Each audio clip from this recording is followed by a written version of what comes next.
আমরা যতই আগাচ্ছি আর তত কুয়াশার পরিমাণ বাড়তেছে। আপনারা হয়তো ভিডিওর মধ্যে বোঝা যায় না তেমন, বাট রাস্তায় বোঝা যাচ্ছে না এত পরিমাণ কুয়াশা।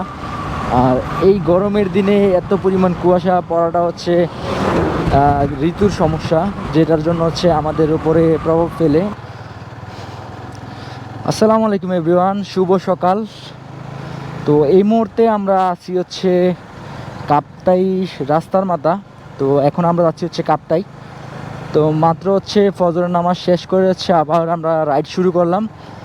আর এখন সকাল কয়টা বাজে? এখন সকাল বাজে 5টা 16। তো এই মুহূর্তে দেখতে পাচ্ছেন যে কি পরিমাণ কুয়াশা বাহিরে, প্রচুর পরিমাণ কুয়াশা।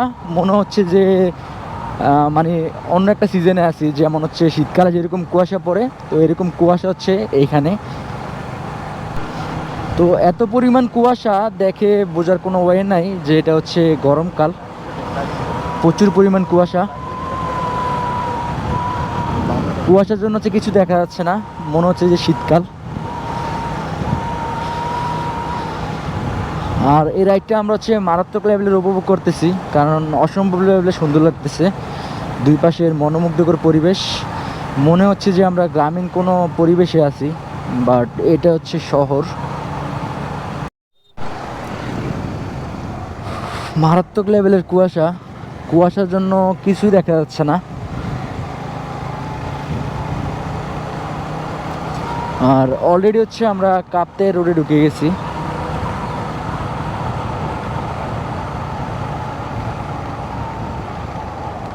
এটা রাউজান পড়ছে, যেটা আমাদের সবার প্রিয় ফারাজ করিম চৌধুরী, ওনার এলাকা। আমরা যতই আগাচ্ছি আর তত কুয়াশার পরিমাণ বাড়তেছে। আপনারা হয়তো ভিডিওর মধ্যে বোঝা যায় না তেমন, বাট রাস্তায় বোঝা যাচ্ছে না এত পরিমাণ কুয়াশা। আর এই গরমের দিনে এত পরিমাণ কুয়াশা পড়াটা ঋতুর সমস্যা, যেটার জন্য আমাদের উপরে প্রভাব ফেলে, আমাদের বাচ্চাদের উপরে এই জিনিসটা বেশি প্রভাব ফেলে। কারণ যখন ঠান্ডা থেকে গরম হয়, তখন বাচ্চাদের প্রচুর পরিমাণ ঠান্ডা, জ্বর এগুলো হয়ে থাকে আর কি।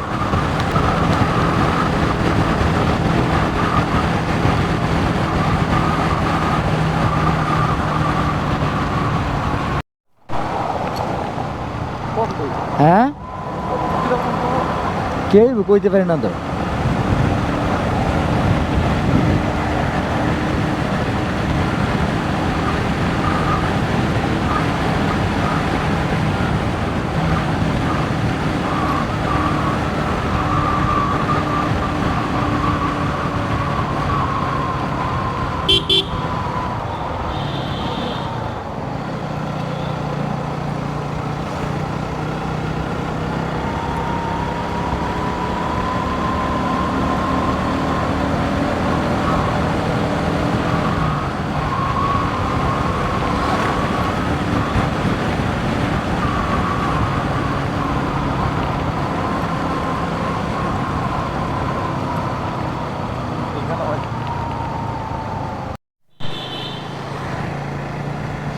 তো আমরা দীর্ঘ 40 কিলোমিটার রাইড করলাম, তারপরে আমরা রোদের সন্ধান পেলাম।